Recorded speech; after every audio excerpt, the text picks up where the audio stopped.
In this video, we are going to go through adjective clauses. Now, we've already gone through adjective clauses in the basics, and so this is a revisit of something we have seen before.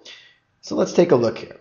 An adjective clause is one that begins with that, which, who, when, or where, and describes a noun. So adjective clauses describe a noun. This is the key right here, because we're going to go through some sentences, and I'm going to show you this clause, and we're going to find out which noun the clause refers to, the adjective clause refers to. And therefore, you can almost make that connection yourself. If we're describing a noun, we're using an adjective. Now we're just using a phrase that functions as an adjective to describe that noun. So let's take a look here. Shakespeare, comma, who lived in England in the 16th century. Now, we spot here this pronoun, and you may want to go back to the pronoun videos, but this is called a relative pronoun.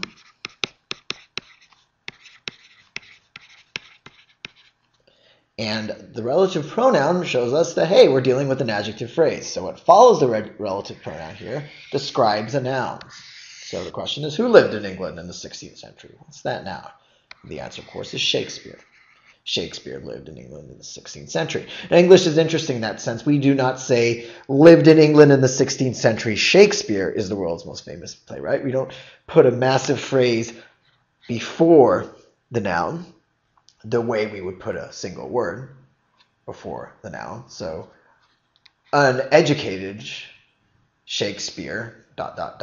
Here we're putting the entire thing after the noun, and we're using that relative pronoun to hook it in. Now, important to note as well is that this is not a sentence, meaning if we read up to here, Shakespeare, comma, who lived in England in the 16th century, that's not a sentence because every noun needs a verb. And this whole phrase right here does not function as a verb. It functions as an adjective phrase describing Shakespeare. And therefore, we need a verb such as is.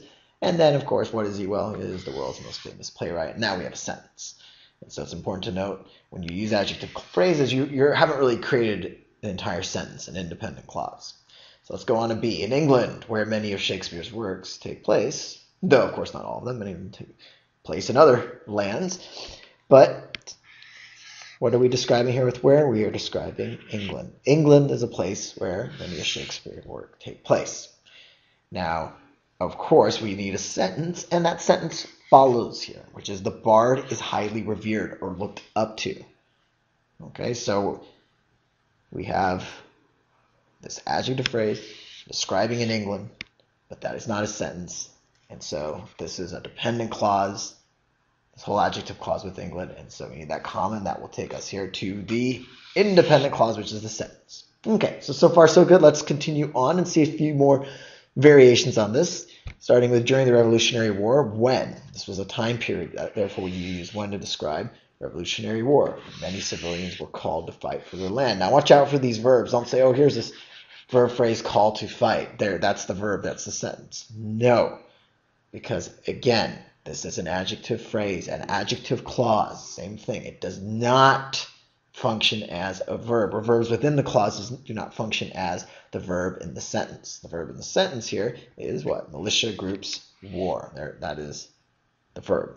So you can see that sometimes we could move the adjective phrase up here. Militia groups who were everywhere, were also, or I should say, comma, who were everywhere, comma, were also, ... So I can move an adjective phrase up there, but in this case, I started the sentence with the adjective phrase. So we're going to see that you can move this adjective phrase from the beginning of the sentence, middle of the sentence, and even the end of the sentence. Let's look at D. He was going to France, comma, where. So now this adjective clause is not referring to he, the subject of the sentence, but rather where he ends up here, which is France, and that becomes the object of the sentence. So we have the pronoun here, relative pronoun where, signaling that we have an adjective clause, and it refers, of course, not to he, but to France. France is where he had once studied during the summer. So if you're ever unsure what the adjective clause is asking you, or which noun the adjective clause is referring to, ask yourself, where did you once study? And the answer is the noun that the clause refers to. Now, it's good to know how these clauses work. In the upcoming videos, we're going to talk about essential and non-essential clauses.